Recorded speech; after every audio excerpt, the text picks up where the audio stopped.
What's up, guys? It is Tuesday, November 9th, 2017, and we are back for another edition of the MMA Ratings Podcast. How you doing there, Schwan? I'm doing all right. Yourself? Doing good, sir. Doing good. Can you turn me down a little bit on your end, please? Yeah. Great, great. You got it? So, man, yeah, we got quite a bit to talk about today, man. Quite a bit, don't we? Yeah, seems to be a lot of stuff going on right now. So, before we jump into all of that, I need you to do me a favor, man. Why don't you let everybody know where they can find us? You can find us on YouTube, um, iTunes, and you can also find us on SoundCloud. Awesome, awesome, man. I always appreciate you doing that. So, man, we have quite a bit to talk about, and I want to try Oh, wait, to. wait, wait a minute. Wait a minute. Before we get too far into it, in honor of the ESPN 30 for 30, I wanted to No, refer to myself as the wheeling dealing, Twitter follower stealing, Black Jordan Breen.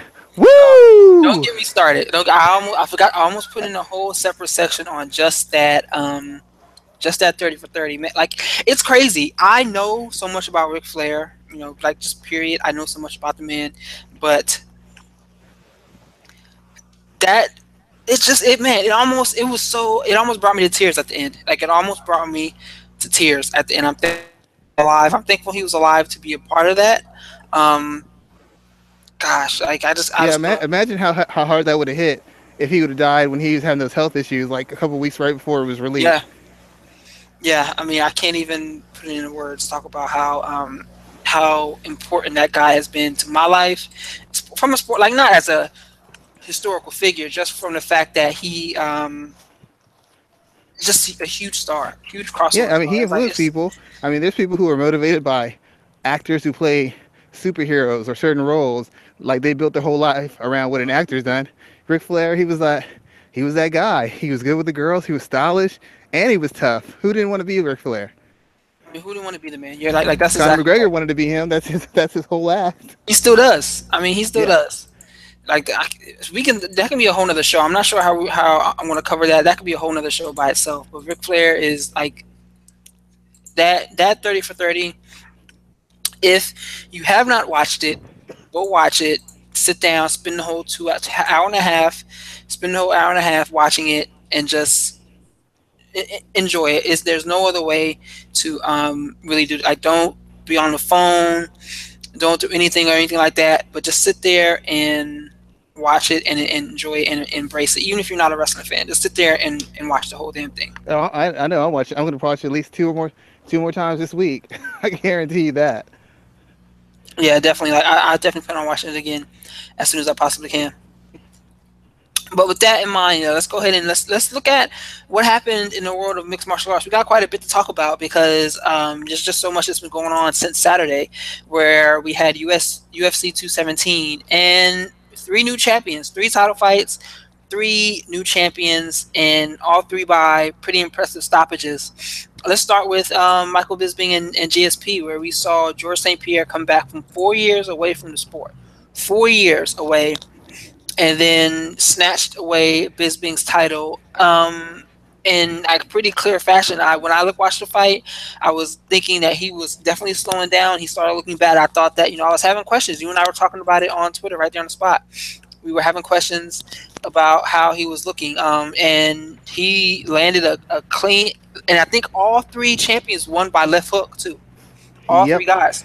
So, or all three champions. And man, he landed that left hook, dropped him, scrambled to his back, and got the finish. Yeah, and he had him hurt bad. It wasn't like it was a flash knockdown. He really had him rocked. That was actually what kind of shocked me. I figured he could hurt him, but like it was possible he could have finished him with strikes from that position. To be honest, I think. I think so. Yeah, I really think so. I don't think Bisping was prepared at all to defend. If he would have really followed up with some heavy strikes, it would have given him the best. It would have given Bisping the best chance to survive.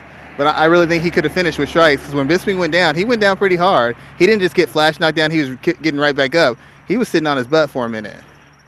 Definitely was. And what what was your overall analyzation or what's your analysis of JSP's performance? Looking at him now, compare him to what he looked like back in the day and seeing him at a heavier weight class. What are some of your thoughts?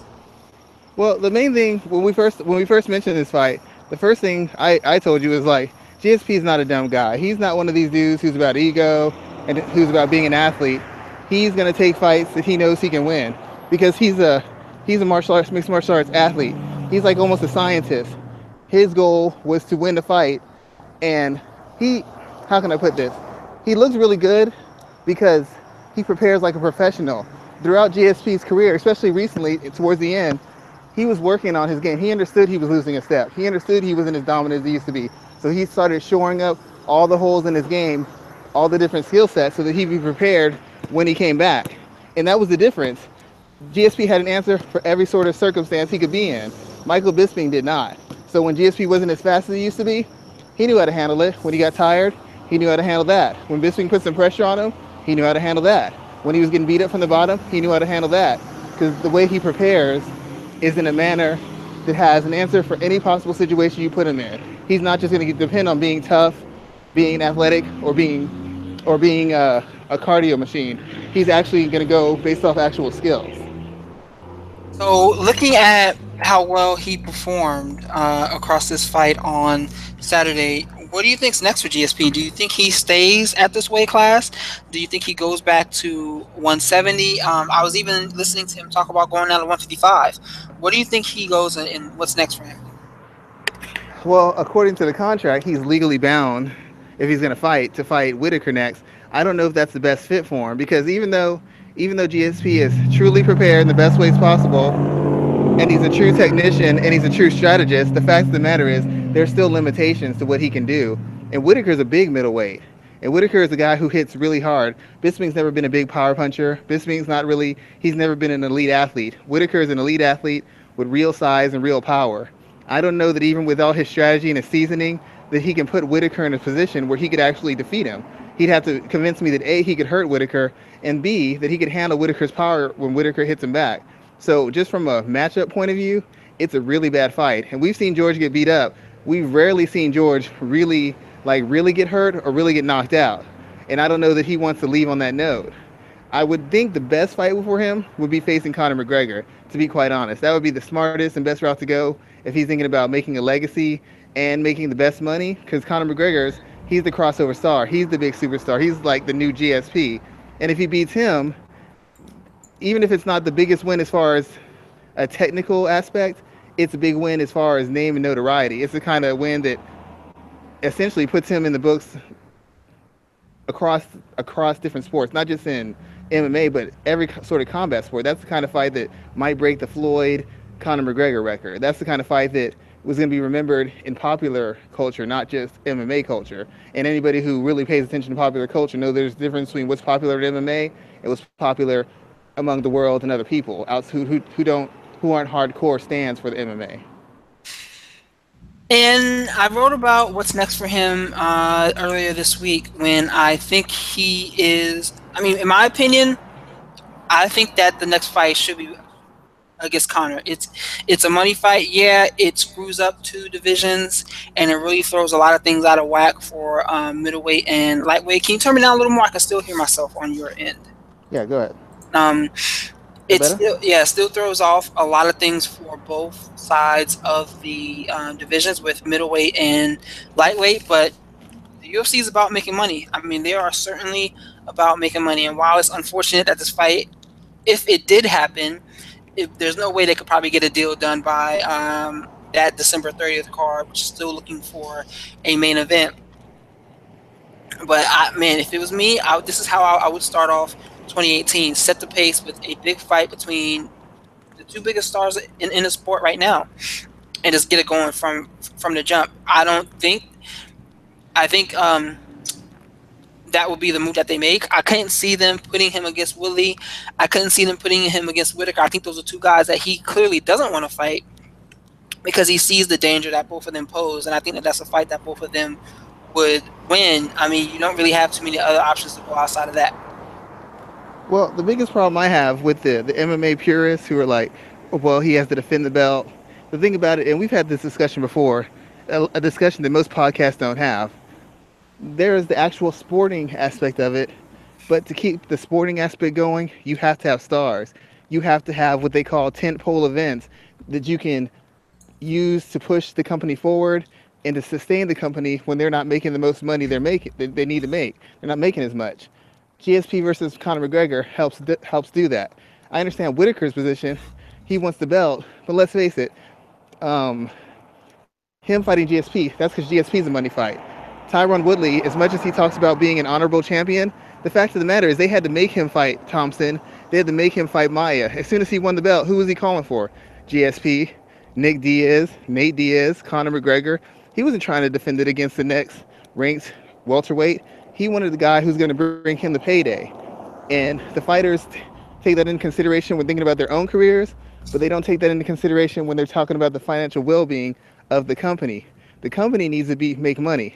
The company has not had a very good year. They haven't had a bunch of sellouts. They haven't even had a lot of memorable cards. So they need to make money. They need to make money. They need to be away from scandal. They need to have some positive headlines to give them some momentum going into the oncoming years. GSP versus Conor McGregor does that. GSP versus Woodley is great for Woodley. It's not that good for GSP, not that good for UFC. GSP versus Whitaker, great for Whitaker. Not that good for GSP, not that good for the UFC. So when you look outside the box and you think about what benefits the sport as a whole, because money's needed. We can talk about being honorable, honest competition, but you can't have any of that unless you have money. What makes the most money? What keeps the sport going? What keeps the lights on? It's the circus show. It's the circus fight. It's the crossover media fight, not the athletically funded, balanced, ranked fight. Those don't make money. And the UFC needs money, and these fighters need money, and that's really what's in the best interest of everybody as a whole, not just an individual fighter. Yeah, and I guys, we always say this is a business, and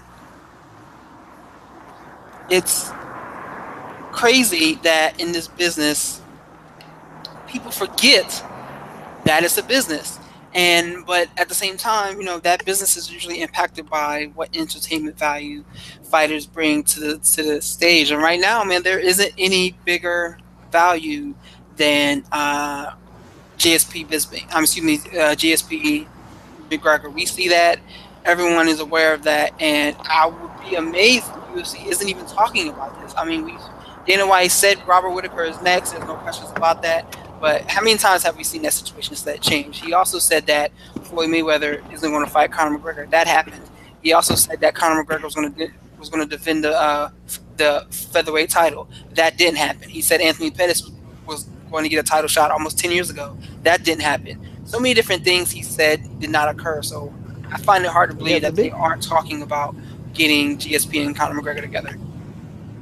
I just hate the hypocrisy of it because the fighters always, it's like they always forget until it's their turn up. You know what I'm saying? Like Woodley wanted his shot he earned until he got the belt. Now he wants whatever can make the most money. Stephen Thompson was talking about, Woodley should have to defend. We should just fight. You should fight all comers.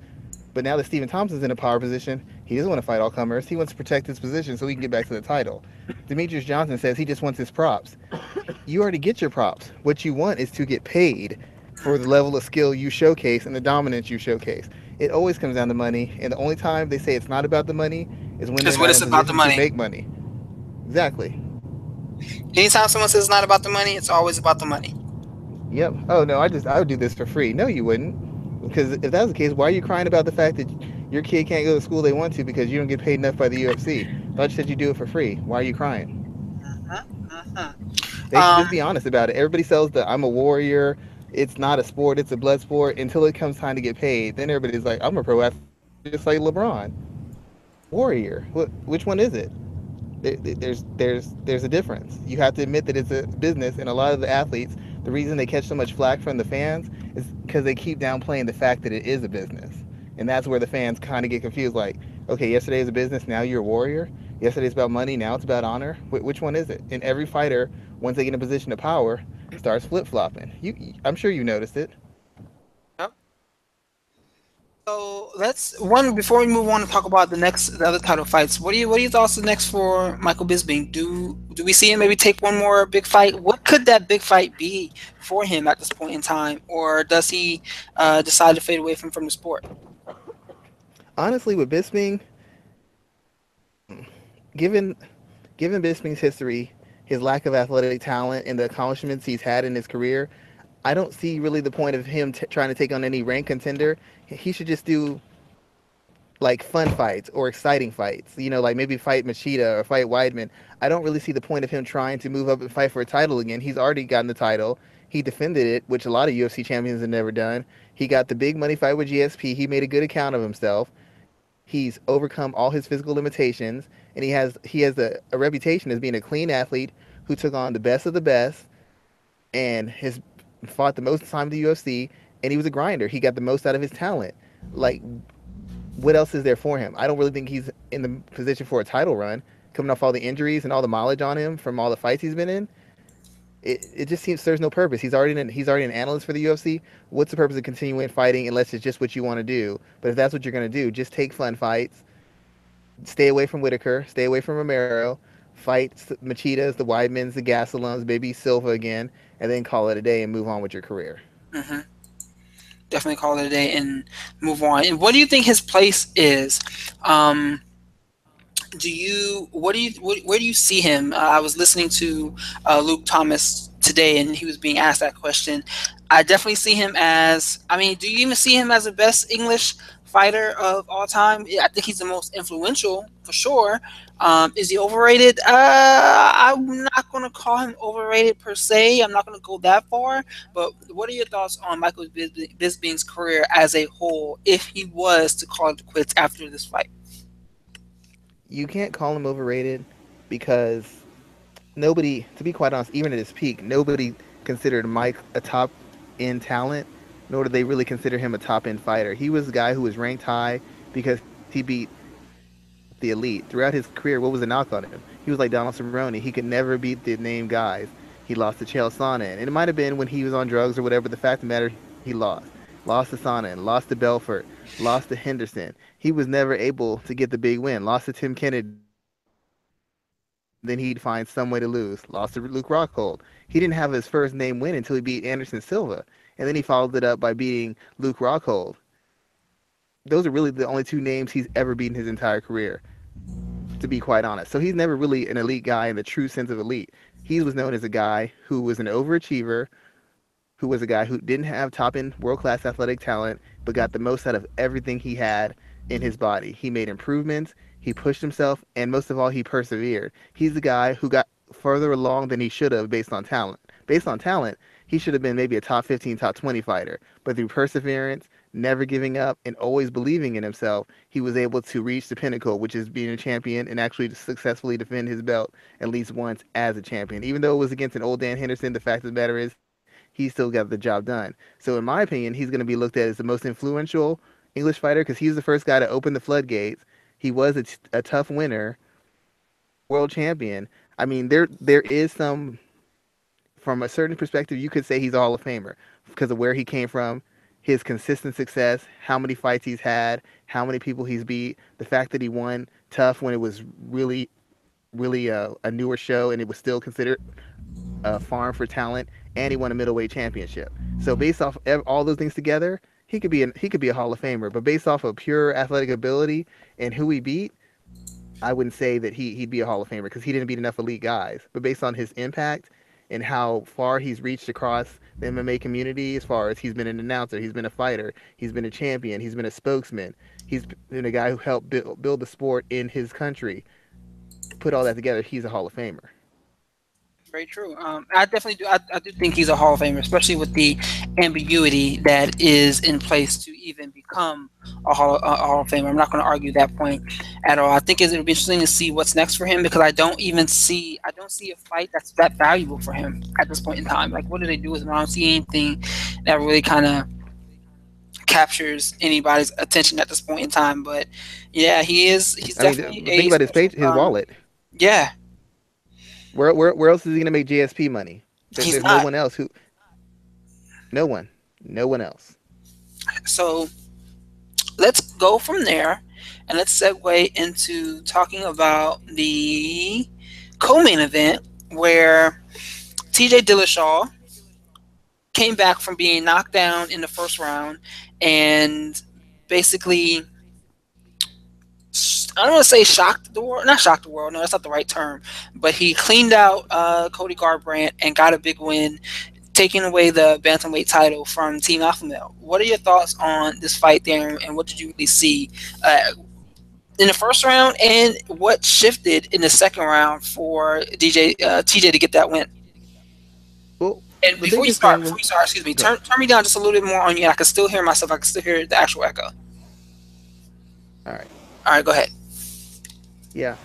When I first heard about this fight, I really thought it was a clean win for Cody. The biggest question I had was what happens if Cody gets clipped? He's been knocked out as an amateur and he was not cold. I saw him get rocked against Dominic. So I was like, there's a chance TJ can catch him. TJ's tough, TJ's durable, TJ is a very busy fighter. He throws a lot of volume, he throws a lot of variety. There's a chance that at some point TJ catches him. And if his chin isn't up to the task, he's gonna get stopped. And nobody had really tested his chin prior. He comes out aggressive, he counterpunch you, and when he hit guys were just going to sleep. He really wasn't taking a lot of clean shots. If you watch the majority of his fights in UFC, he was pretty much smoking guys. He wasn't really taking a lot of abuse. He wasn't taking a lot of punishment. Nobody really knew how much he could really take. We knew TJ could take abuse. We knew TJ. He took some big shots from Barral, from Joe Soto, from Esencial, from Cruz. We've seen TJ more or less show a dependable chin. So my biggest question was, when and if he gets cracked, what's going to happen to Cody Garbrandt? Because the biggest advantage he has is that athleticism and that natural power. He's such a bigger hitter than T.J. Dillashaw. It's hard to overcome his athletic ability. And in the first round, that's what you saw. You saw his boxing background, you saw his footwork, you saw how quick his feet were, how quick his hands were, and how explosive he was. Because T.J. couldn't find the range on him. He was moving in and out of range very quickly. He was countering TJ, and when he was countering, he was throwing heavy leather. And TJ couldn't find the range. TJ couldn't get into a rhythm. TJ couldn't crowd him. TJ couldn't bait him in for counters. He couldn't do anything with him. And all Cody was doing was circling, stepping around him, creating angles, countering with the 2-3 or the 3-2, and occasionally throwing out his jab. What happened, and when he dropped him, he hit him on a counter. But the thing about it is, in the second round, and you I don't know if you've heard the audio. They had the audio from the corner with Ludwig and T.J. Dillashaw. The first thing Ludwig said was, "You need to pressure him. He doesn't like pressure. Pressure him." And that's the biggest difference. He decided, I'm going to bite down. I'm going to have to walk through some fire, but I'm going to put this pressure on him and put him in positions where he feels like he has to fire back, or make him get into a position where he feels he needs to come at me to create space, or he needs to walk me down and put some heat on me to back me off. And once Garbrandt got into the position where he's going to start bobbing and weaving, coming in and getting into exchanges with Dillashaw, that's where essentially he lost the fight. A lot of people will point to the kicks. The kicks were a big factor, but the thing that cost Garbrandt the fight was that Garbrandt got into exchanges with Dillashaw. Dillashaw, even though he had the power to finish Dillashaw, the fact of the matter is Dillashaw has a legitimate chin. He was never going to go out just from one clean shot. There was too much bad blood. Dillashaw is too good an athlete. He recovers too quickly, and his chin is too good. What Garbrandt should have been doing is moving in and out, stepping around Dillashaw, landing his shots, and getting in and getting out. He's got the faster hands. He's got the sharper hands, at least if you go shot for shot. But when you start getting into those extended exchanges, his defense starts getting a little wide, his offense starts getting a little wide. And when you're throwing wide and you're throwing hard and you're standing in front of a guy who's throwing tight, throwing a lot of shots and throwing tight shots, that's a recipe for disaster. And that's what happened. They both were throwing hooks.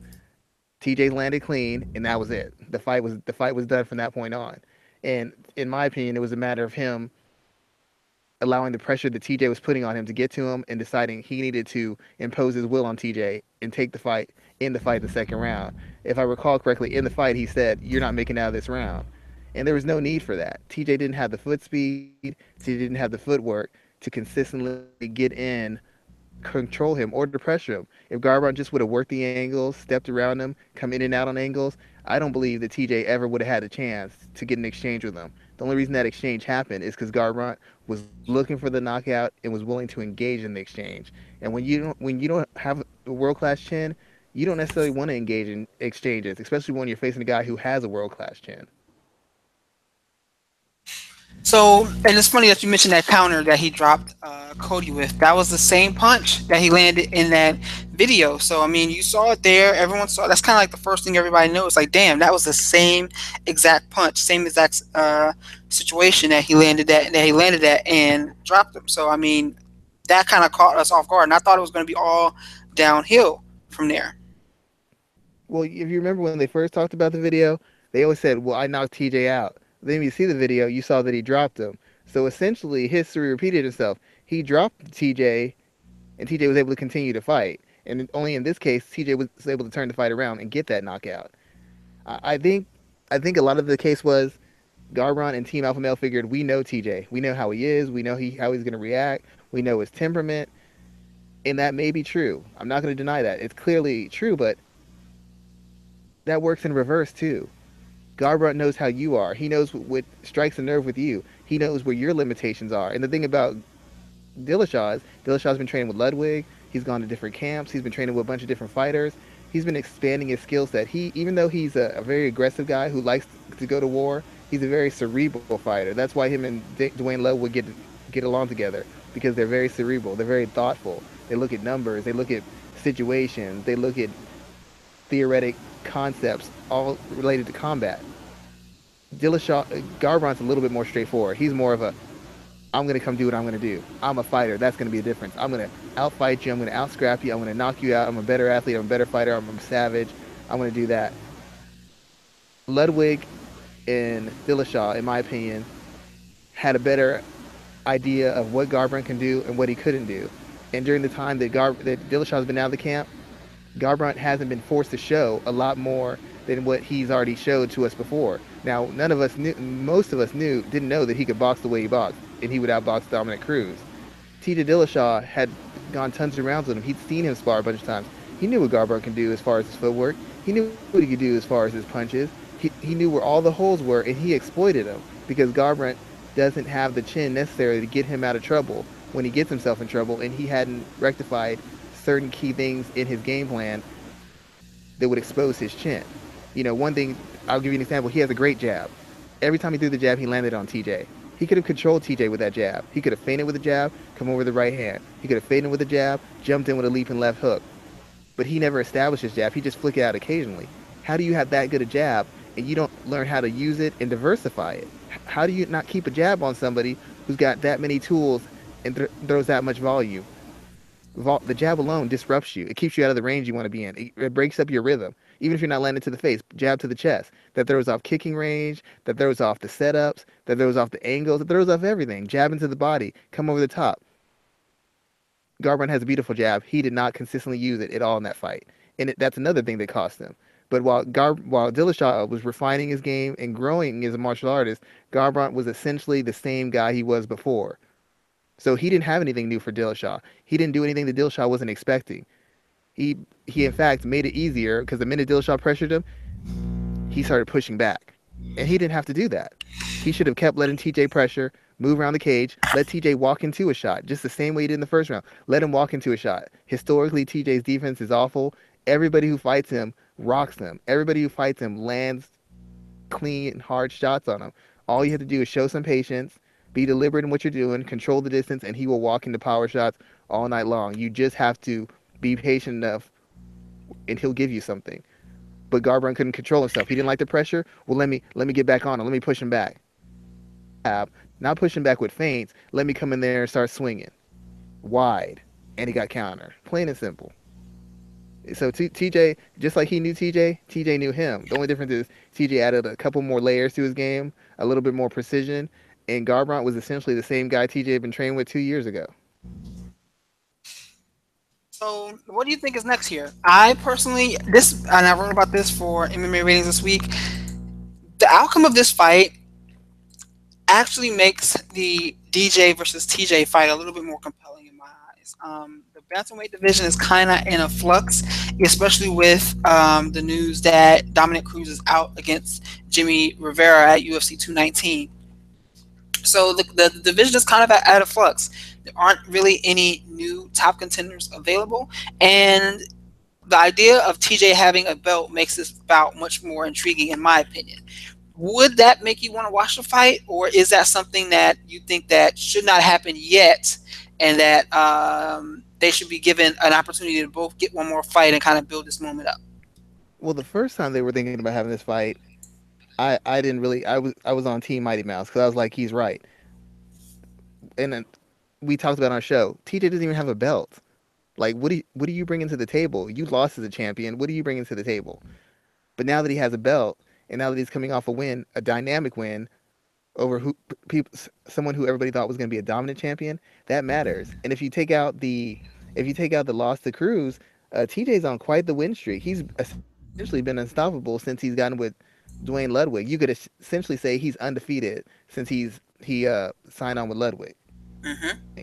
But what's most important about this is all the drama that came the first time they were supposed to fight, and Dana flipped his wig and was thinking about shutting down the flyweight division. There's a storyline there now. I mean, it was all over MMA for like a couple days. He's going to shut down the flyweight division. Demetrius said, "Shut it down then. I'm not fighting Dillashaw. Dillashaw's talking all sorts of trash." There was a whole storyline built up because of this now. So now this fight has a storyline. It has a background. It has two guys who seemingly are dominant in their divisions, and guys who show that they're clearly far and away the best all-round martial artists in their divisions. How do you not make that fight? And the biggest thing about it is Dana White's going to try to push this fight. As much as Mighty Mouse says, I want the props, I want the heavy promotion, I want the heavy rotation from the UFC, he's got to give some ground. And I saw a quote from Dana White that was the most honest quote I've ever seen from him, and it's the one time I actually agree with him 100%. Dana said, "You can't say, I don't care how much you make, I don't care how much the organization makes, I don't care how much my opponent makes. I don't care how many people come to see the fight. I don't care. You just give me my money and that's it." He's like, it doesn't work like that. It's a partnership. If you want 2 million, you've got to give us a $2 million fight. You've got to give us something that we can build around, something that we can promote. You fighting another flyweight doesn't promote anybody's interest because everybody's seen you walk through every single person in that division. Everybody's seen that fight. Everybody just assumes you're going to win. There's no interest in that. But this fight with TJ, that's interesting because he's one of the most dominant bantamweights ever. He's shown the most diverse skills in the Most division in a dominant long bantamweights time. ever. This I is a would fight with argue that. legs. I would argue that. Um, Okay. keep talking for a second. I'm gonna argue that. Go ahead. Yeah, yeah. But this fight actually has some legs, and it's this fight that people are interested in because can Mighty Mouse handle a guy who's a little bit bigger and stronger? Can he handle a guy with comparable athleticism? Can he handle somebody who has the volume, the work rate, and the physical toughness that Dillashaw has? He hasn't faced a guy with those not just physical skill sets, but the experience at a world class level. When he fought Henry Cejudo hadn't really fought anybody with any real value. Henry Cejudo's resume after DJ is better than his resume before DJ. His two fights after DJ were better than any fights he had prior to fighting for the title. So he didn't really get any real experience or seasoning until after he fought DJ. When DJ fought Horiguchi had world-class talent and skills, but Horiguchi had never gone 5. He had no real experience against world-class opposition. His resume has gotten better since he fought and lost to Demetrius. Same thing with everybody Demetrius Johnson has fought. He's gotten them early in their careers as flyweights, and with the exception of Joseph Benavidez, everybody else has faced better competition after they fought DJ than when they fought him before. And if they fought him the second time, they'd probably have a better shot at beating him You because said some. they've grown as fighters. You said some interesting So things. against TJ, it's a world-class guy with world-class experience, and that makes a difference. So you said some interesting things. I want to begin kind of analyzing here because I definitely want to pull some of it apart. First, while I am a fan of TJ, why can't I pull up his damn win-loss record? Hold on 1 second.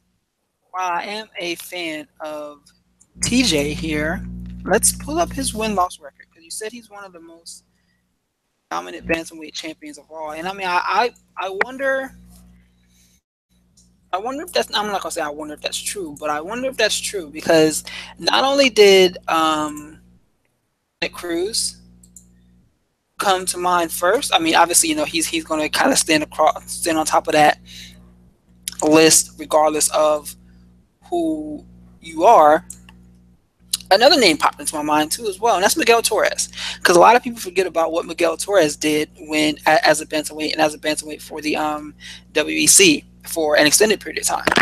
And I wonder if we would rank those two guys ahead of TJ at this point in time, because TJ has only, how many times has he defended the title? He won it against Henin, and he defended it against Joe Soto and Renan Barao before losing it back to Dominic Cruz. So, do those two fights have that much weight to you?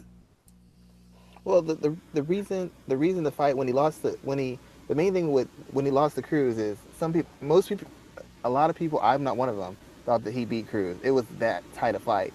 Mm-hmm. During his bantamweight time, the only other fight he really lost, I think he lost the fight to Asunciao once he got with Ludwig. Essentially, if he didn't lose the fight to Ludwig and the Cruz, he'd be on like what, an 11, 12 fight win streak, No, because and he got both of stopped those by John fights were Dodson. controversial losses.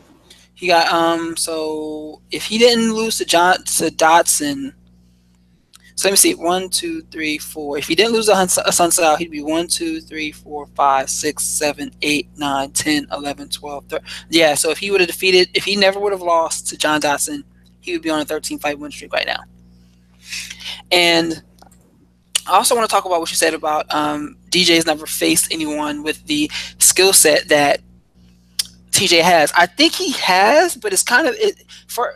I think he's faced it. He hasn't faced one person that's had that skill set. He's faced iterations of it in different ways. He's faced high level wrestlers. He's faced high level grapplers. He's faced high level strikers across the board. I think someone that might be the closest um, amalgamation of all of that would be Joseph Benavidez. But I mean, he has wins over Kid Yamamoto. He has wins over Miguel Torres. He has those two over Joseph Benavidez. He has two over John Dodson. He has one over Ian McCall as well, and they had that other close fight as well. Like there's a lot. He has defeated a lot of big names, guys who have had success at flyweight and at bantamweight. So I think we are kind of undercutting his opponents. Yeah, he has faced some guys like Chris Carriasso, who you might want to question, maybe a Tim Elliott, who you might want to question. I understand those, but he has faced some names on his resume. Well, it's not that he has never faced names, but Demetrius Johnson didn't become the most dominant champion or dominant fighter until he came to flyweight, but not a world championship level bantamweight. He became the Demetrius Johnson we know now at flyweight, and at flyweight, it's been years since he's really faced a guy with any world class experience. All the guys he's faced were kind of brought to him early because he was beating everybody so badly. There was nobody else to put him through. He was there when the division started, when it was super thin. I mean, he's fighting John Moraga and Chris Carriasso and everybody who, when he fought Horiguchi, people were like, Horiguchi needs at least 2 or 3 more fights. He's not ready. Yeah, Cejudo, I will agree with that. I think that Horiguchi fight was a little bit too early for him. yeah, Cejudo, like I said before, Cejudo beat better guys after he lost to DJ than I anybody also he agree beat with that. before. Nobody he fought before he fought DJ prepared him at all. He was just an athletic talent with an Olympic pedigree, and people said, okay, that's enough. Against TJ, he's fighting a guy who's a multiple time world champion, a guy who's beaten almost everybody at his division who's still relevant, and a guy who's at the peak of his powers. It's the only fight that people might say, well, what might happen now? Because nobody has any confidence that any flyweight is going to give TJ anything more than a tough go. I mean, the most competitive fight we've seen from Mighty Mouse in the past 3 or 4 years was against Tim Elliott, and after the first round, that was really essentially a beating. He just beat him up from that point on. I mean, Elliott made it interesting, but it was never really competitive. I mean, there's a lot of storylines in this fight. Can TJ make the weight? Now there's bad blood. TJ seems to be the big dog at bantamweight by far. Doesn't seem anybody on his skill level or his level of athleticism.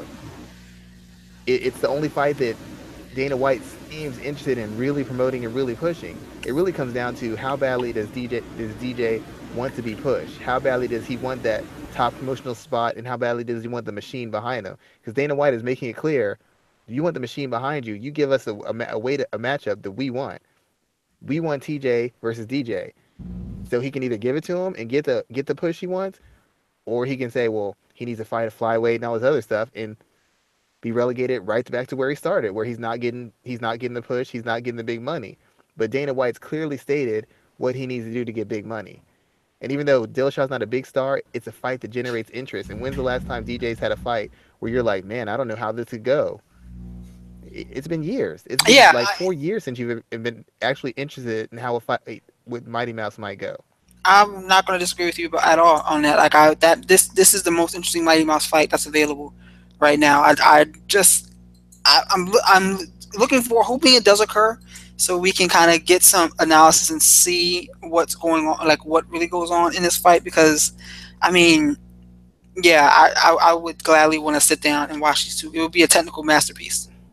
Who else would you rather see DJ fight at this point? What flyweight would you rather see him fight over TJ None, Dillashaw?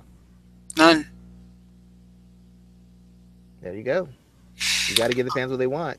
So, in reference of giving the fans what they want, I mean, we saw another finish with Rose Namajunas stopping Joanna Jędrzejczyk in the first round of their fight by a left hook as well, and then finishing her off to strikes. Um, there's a couple of different things I want to talk about when it comes to this fight here. First and foremost, from a technical standpoint, what did you see that was bothering Jędrzejczyk early in this fight? Because she was struggling from the very start. And I know she's a slow starter, which she's always has been, and I think that Rose capitalized on that. But something seemed off.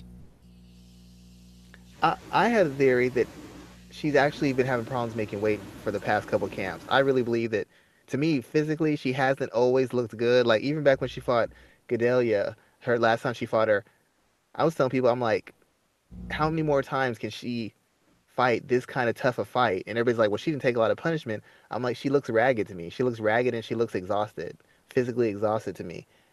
And there's two things. One, the style of fight she has, it's a combination of being a volume fighter and a grinder. People with that style, whether it's a running back, a basketball player, a boxer, or an MMA fighter, those styles don't age well because they put so much mileage on you because there's so much activity. For you to even compete with that style, you have to train at a certain level, at a certain intensity for you to even attempt to use that kind of volume in a fight and use all the pivots and movements and feints that she uses and the range of strikes she uses. You know what kind of shape you have to be in even before you get in the octagon to do that? That's not easy. You're breaking down your body on a regular basis so you can perform like that. Second of all, and this is particularly troublesome for her. If you look at her record, she's fought a lot in the UFC. I think there's like three or four of her title fights have gone 5 rounds. With Letourneau, it went 5 rounds. With Carolina, it went 5 rounds. With Gadelia, it went 5 rounds. With Andrade, it went 5 rounds. Those are 4 fights. Just right there's 20 rounds. You put the other Gadelia fight in with her, that's 3 rounds. That's 23. You put in the Lima fight, that's 26 rounds. You put in the Carlos Esparza fight, now we're up to 28. You put in the Jessica Penne, we're almost up to 33 rounds. You put in the Rose fight, that's 1 round, essentially. Now you're almost up to 40 rounds. Hmm. How many fighters have actually fought almost 40 rounds in that few of fights? She doesn't have a lot of finishes. She doesn't have any submission finishes, which means she's spending all this time feinting, throwing punches, kicks, elbows, knees, fighting in the clinch, grappling in the clinch, moving all around the cage. That's a lot of time in the cage. That's a lot of mileage in the cage. And if you're having problems making weight, which I think she is, that doesn't do your body any favors. That pushes your body way past the limit, if you understand what I'm saying. Hmm. And you're saying a lot of things that have been said throughout the week, and even before this fight, wondering just how much damage Joanna has taken. And I mean, she just looked off, so off in from the very start of this fight. Looking at how it ended, would you give her an immediate title shot? And if not, what would you do with Rose Namajunas next? With I don't know if Joanna herself should take a title shot. I've said this before, and it's going to seem particularly cruel, but the fact of the matter is, she didn't get knocked out cold or choked out cold. To me, that does not make her less of a fighter. It doesn't make her a coward. It doesn't make her any of those things. But it doesn't change the fact that you're a person who talks a certain kind of way. Like she told Rose, "I'm going to break you. Your coach is a bitch. You're a coward." She tells people she's the boogie woman. She's going to make everybody pay. let's say she has a rematch with Rose right away. She says again, "I'm gonna make you pay. I'm gonna break you." In Rose's mind, her confidence has got to be sky high because you said the same thing before. And the minute it got tough, you didn't just get knocked out, you tapped out. And we've seen Rose take beatings before. Rose didn't tap Mhm. out from strikes. We've seen Michelle Watterson getting beaten from pillar to post by Rose Namajunas. She didn't tap out. We saw Paige Van Zant getting beat up on the feet by Rose Namajunas. She took it. There's a lot of fighters who've taken worse beatings. Look at what Andrade did to Claudia in that last fight. Did Claudia tap out? No. No. This is it. I think when you tap out into circumstances like this, it can really have an effect on you mentally. It's one thing to get your lights put out. It's another thing to say that not that you didn't want it anymore. When you get knocked out, your body can't take it anymore. When you get tap out from strikes, you're just saying you don't want it anymore. And that's the first time she's actually been in a position where she had to take extended, extensive abuse. So that makes you wonder, where's her mind at? Where is she at mentally? I mean, maybe it was just an off night and she'll be right back to go. Or if she gets dropped with the same shot again, puts in the same circumstance, maybe she doesn't tap, maybe she just gives up. There's ways of giving up without actually giving up. And I'm not saying this is an indictment on her, but the fact of the matter is, in the tough spot she's been in her career, she found a way out. It's okay. There's nothing wrong with it. I like a self-aware fighter, but that doesn't change the facts. I'm not going to argue that. Not going to argue that at all. Um, Oh yeah, and just one more thing. When this fight first came out, I really thought Rose was gonna knock her down and then choke her out. But if you remember when we had Trevor on the show, I said the biggest thing I think Rose is the biggest threat to her, and I've said this before on our show because she can do orthodox stuff and she can do dynamic stuff. She's that good an athlete and she has that range of skills. She's a finisher from almost any position on the floor or on the feet. And there's very few people who have the combination of size, strength, body control, and explosiveness she has. She's been training with Valentina for a reason. There's a certain gap when you fight a world class fighter, a world class grappler, that you can't replicate unless you're working with people of an equal or superior caliber. Got her ready for that caliber. She worked with Valentina before Nunes in the second Nunes fight, and she worked with her before Watterson, and then she worked with her, I think, again. So it's like almost what, a year and a half's worth of work with a world class striker. And yes, she doesn't throw as much volume as Joanna, but she's a sharper counterpuncher. And and based off what we've seen, Valentina takes a better shot than Joanna. So she's thinking, if I can get to Valentina and I can back her up, what could I do to Joanna? If I can score and get away without getting countered by Valentina, Joanna's not going to touch me because a lot of Joanna's work is positioning and volume and putting pressure on you and making you hesitate because if you miss a shot or you throw a strike, she's going to come back with 15 or 14 shots and tear you up. But when you work with world class people, that advantage is gone. There's no adjustment period. She's prepared to deal with whatever Joanna has because she's been working with someone of comparable skill, comparable experience, and comparable physical ability. Joanna, on the other hand, hasn't faced a person who's willing to just strike with her in years. The last person who really wanted to bang it out with her was Valerie Letourneau. Letourneau's not half the striker that Noma Yunus is. She's not 1/10 the athlete, and she put a lot of leather on Joanna. Joanna didn't walk out of that fight unscathed. So for the first time in a long time, she was facing somebody who was willing and able to exchange with her, and someone who had the length and physicality and athleticism to make her pay, where she had to adjust to it. And it's kind of like the Jose Aldo thing. Jose Aldo's knocking out all these wrestlers who try to strike, grapplers who try to strike. The first time he faces somebody who's willing to strike with him, what happened to Jose Aldo? He got starched by McGregor. He got starched by Max Holloway. The two times she's really faced people who were willing to exchange with her, she got touched up by Letourneau, who went 5 rounds with her, and then she got blown out by Nama Yunus. I mean, when you haven't had to deal with that in years and years and years, you kind of get away from doing the things that you need to do to counter those things because you're not used to them. No matter how much experience you have, if you haven't prepared for them recently, you don't know how to deal with it. It's the same thing when GSP out wrestled Koscheck. Koscheck's like, I don't need to wrestle. I'm a better wrestler than this guy. And what happened? He got out wrestled. mm-hmm. I guarantee Pillar you, to Joanna post. thought she had Rose's number on the feet. She thought Rose would be scared. The first time she put some heat on her, Rose would look for a takedown. Rose wasn't having it. And I told you before, she's going to try her on the feet. And she did. And when she did, Joanna didn't have anything for her. Her defense wasn't good enough. Her footwork wasn't good enough. And that length and that athleticism was giving her all sorts of problems. She couldn't find the range because she wasn't used to having to deal with a person who had range and would take advantage of that range against her. And those problems don't go away in a rematch. Just because she wants a rematch 3 months from now, I don't know if she can fix all those problems in 3 months. Yeah, those problems just don't go I away really don't. that quickly. Um, that's there's two different things. There's two different angles I want to talk about. Here, first, I want to talk about Rose. Who do you pit against her next? I'm looking at the division, and we have the fight coming up with Michelle Waterson and Tisha Torres. I think the number one contender is going to come out of that fight there, especially if Michelle wins and she wins it in dramatic fashion. I mean, they'll pitch that rematch between the two, even though it ended in such a one dominant, one-sided fashion. If not there, where else do you see a contender coming out? Do you go with Jessica Andrade? Do you go with Carolina Kowalskiewicz, two women who have recent wins over the current champion? Do you go there, or do you hope that Watterson gets the win and comes out on top?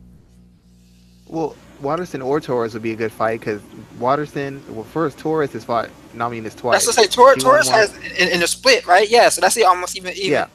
better. So it could be a rubber match. It could be a rubber match, and that would have a storyline. Of course, the Waterson fight, they could probably make that because Waterson's somebody they clearly want to push. I would think Andrade has the inside lane. She's got the best win. Carolina beat Jody Escobar, and while I'm a big Jody Escobar fan, Jody Escobar is world ranked at atom weight. She's not a real straw weight in my opinion. She's a good fighter and she's good enough to beat some straw weights, but when she fought Kovacevic, I'm sorry, she got dominated. She got dominated. She got beaten up. The same Kovacevic who couldn't even get out of a round against Claudia, who just got the worst loss of her life. Andrade just got the best win, got the best win in division because Claudia was the clear number two in the division behind Joanna, and Andrade won the fight and won it going away. So she's got the best win. She's probably got the best argument to get a fight with Namajunas. If anything else, whoever wins between Waterson and Torres might have to fight Andrade, and then that person gets a title fight.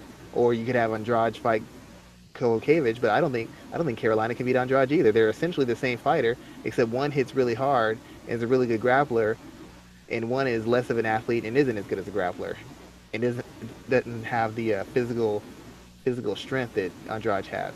So as far as the matchup or the most deserving person, I have to give it to Andrade. I mean, she's actually beaten a fairly high level of competitor in the UFC. She's got a better resume than Waterson. She's got a better resume than Torres, than Carolina. The only thing Carolina has is a win over Rose, but even that win was a split decision. It wasn't like it was some dominating win. It was really tight, a tight decision. That fight could have gone to Rose easily. So I would say Andrade has the inside track, and that will be, in my opinion, be kind of a tough matchup for Rose. Hmm. Yeah, I would like to see that fight too, and it's amazing how Andrade's career has changed in recent years. I think that she would be the. I think she's the next um, individual that could be champion as well too. So like, let's see what they decide This to is do. why I thought Claudia shouldn't have taken that fight with Andrade. I thought she should have taken another fight or just waited. Because coming off the Carolina win, that put her in prime position. Andrade needed a win over Claudia to stay in the title mix. No other win would give her. Claudia already had the work done. She'd been the only person who had really tested Joanna, so she was set. If I was her, I just would have waited out because I really believe Rose would beat her. And if she would have just sat out, now she's facing Rose. She's got the inside track. But Yeah, that win I, over I can Claudia see that. gives Andrade the advantage. I can see that. Had she taken had she She waited. just had to wait. She had the name. She had the toughest fights with her. She had been undefeated outside of Joanna in the division. She didn't have to do nothing. She beat Carolina. I'm just sitting and waiting for my shot. Yeah, I'm not going to argue with that because that would have been a pretty big fight for her. Joanna though, do we see her move up to 125? Because I really, we I saw. think she should. She's been mentioning it for years. She's like, if they would have had a division, I would have moved up. She's mentioned it before, and then and think about it. She said, I want to break the record, and then I want to move up. To me, why don't you just move up? You're already, and to me, you're already saying that I'm having trouble making this weight. I can't stay this weight forever. Why not just move up? Why take that extra fight? Because if she would have just moved up, she wouldn't have fought Rose. She would have left the titles, the most dominant champion, in strawweight, nothing worse than the second best female fighter in UFC history. Probably could have walked into a title shot within maybe one fight or maybe got one automatically. But Hmm. now she moves up. She's at the bottom back of the line, and even now she might be in the back of the line. She can't fight for a while. She's gonna be out for what 60 days when it's a knockout, TKO. So this fight's got a while before it can even happen, and you have to ask yourself, does Rose want to wait on her? So if Rose doesn't want to wait on her, she's gonna have to fight at least one other contender to get herself back in position to fight for the title. And now she doesn't have that aura of being untouchable and unstoppable anymore. They've seen her get rocked and dropped by someone who's not known for being a power puncher. I know Rose is very dynamic, explosive. I know she's improved recently under Trevor, but she's never been known as that person. And if once you see Rose do that, once they see someone else knock you off, then everybody gets a little bit braver, gets a little bit better, and that could be the difference between you going on a losing streak and you turning around and getting another title shot. Remember when Anthony Pettis lost his title and he said, "I'm just gonna take the toughest fight and I'll be right back in the title mix." Didn't That work didn't out work that out way. for him very well. He lost like 3 or 4 in a row before he even got a win. Hmm. So you have to be real careful with how a fighter loses and how you move them moving forward, coming off of a devastating loss like that. Hmm. And just one more side note: a lot of people have hit Joanna with that shot. Claudia's hit her with that, and Jessica Andrade hit her with it. So this left hook she hit, that wasn't something that was anything special. That was something that they could watch tape and see that she's available for, especially early before she gets going. So as many people tell me they're so shocked she landed that shot and yada yada yada, then you don't watch enough tape. Because if you watched enough tape, you knew that somebody with length and aggression could make her pay with that shot because it's happened routinely. She got dropped by Claudia with that shot. She got caught almost two times in a row with that shot by Andrade. So that's not an accident. When that happens and you see that on tape, if you didn't see that, that means you haven't watched enough tape on her. And that's not an insult. It just means that a lot of people were buying into the narrative and not into actually what they see on tape. And that's where the gap comes between people who really know the sport to pay attention to it and people who just watch it casually or kind of get a little biased by the talking heads who say this is the story. Rose can't beat her on the feet. Why can't she? Watch the tape. There's clear reasons. There's clear avenues for victory against her on the feet. First of all, she doesn't move her head. Second of all, she moves off in straight lines initially. So you can catch her early. You can catch her early. You can catch her easily. Everybody does. So to continue building on that, I'm sure you saw what occurred with the announcement that Paige Van Zant was supposedly the number one contender for the women's flyweight title. There's been some back and forth about whether that is truth by the UFC, but what do you make of that? Because I think Paige is a tough matchup for anyone coming off of the show. You remember the first champion is going to be the individual who wins the show. So I think she would be a tough matchup for anyone coming off of the show, except for maybe Sarge. I think Sarge would give her a hard time when the game hits the mat. But is that a play to put not Joanna, excuse me, is that a play to put Paige in a position where she can fight someone like a Valentina Shevchenko? I mean, I always stand firmly on the idea that when it comes to promoting women's MMA, the UFC is about looks first. And the idea of a fight between Valentina and Paige Van Zant, that probably blew the doors off of Dana White's life. What are your thoughts about what they're trying to do with the flyweight division and what they are attempting to set up in this first series of fights? Well, in the case of Paige, this is the second time, like when they had the first tough with all the girls and she wasn't allowed in there. She fought like 3 or 4 girls from that season, and she beat the hell out of all of them. Fleece Herrig, Alex Chambers, Beck Rawling, I think one other person. She like beat them all up. And to be honest, in this season, they have a lot of girls who are very inexperienced. Like they haven't faced world class. In fact, the people they're fighting in the house are the best people they've ever fought in the entirety of their career. Nobody in the house is better than anybody that Paige is better than the people that Paige Van Zant has fought in the UFC. She fought Rose Namajunas, the current champion. She fought her and went 4.5 rounds with her. She fought Michelle Waterson, former atomweight champion. She's fought better competition than almost 85% of the girls. And if she was in the house, I'd almost guarantee she gets to the semifinals, if not the finals. I mean, I really believe that. She's not the most technical person, but she'd still be one of the top three athletes in there. And as far as experience, the only people who face better competition or face more variety in their competition would be Modafferi and Honchak. And Honchak hadn't fought in years. So when somebody tells me that she might have a title fight coming in, I don't think it's fair. But if you actually ask me based on fighting skill and physical ability, if she was in the house, she'd probably be like what, top three favorites to win the title in the first place. I mean, if we were just being honest, I'd put her in the favorite for the top three. I don't know too many girls in that house who would beat her. Maybe Sarge, maybe Honchak, maybe Modafferi. After that, she's even money if not a favorite over anybody. The only problem with it is because once again you're pushing the narrative of having a popular fighter. But once again, as we just discussed this episode, it's about making money. These fighters want to make money. They want to get paid. They want to be promoted. They want to be on the headlining card. How do you do that? You have to have a fight that people care about. And even though Paige isn't a top fighter, people have always cared about who she fights, when she's fighting, and what she's doing. And maybe she's not a star in the true sense of it, but she's more of a star than anybody else in either the other divisions. She's a bigger star than almost anybody in bantamweight. She's a bigger star than almost anybody in strawweight. She's a bigger star than everybody in flyweight, and she hasn't even fought in flyweight yet. As far as name recognition and getting ratings, she's a bigger star than anybody else they have. So while they're going to talk about the integrity of the sport, if you want to get paid, you want to have eyes on you, what do? You fight a name. And unfortunately for Paige, she's a name who's not really world class in the truest sense. So a lot of girls will take that fight because it'll get you a lot of attention without you having the risk of losing your title because they don't think she's that good in the first place. So I'm not going to fully disagree with you there. I think it is key timing, and I think it sets the division up in a strong position as well, without having to kind of worry about a champion that people may not want to see right Yeah, out the I gate. mean, nope. I mean, Honchak hasn't fought in years, and she was never a big star. I love Roxanne Modafferi, and the way she's grown is amazing. Exactly, a high profile either. Who's the fighter who just jumps off the page? They don't have a Rose Namajunas in this season.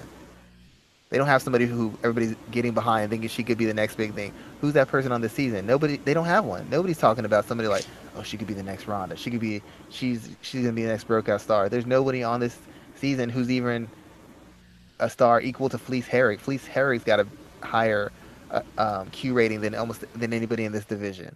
The biggest star, the biggest fight as far as actual name value and person who's fought in the UFC actively will be Paige. And I'm not saying it's fair. I don't really think it's even going to happen. But if it does, I understand why it does. Ranked ahead of Paige, who want to fight her. Why do you want to fight Paige Van Zandt? She's not the best person in the division, but she's the person who has the most eyes on her. I mean, Michelle Waterson was considered a title contender, beating Paige Van Zandt. How do you figure?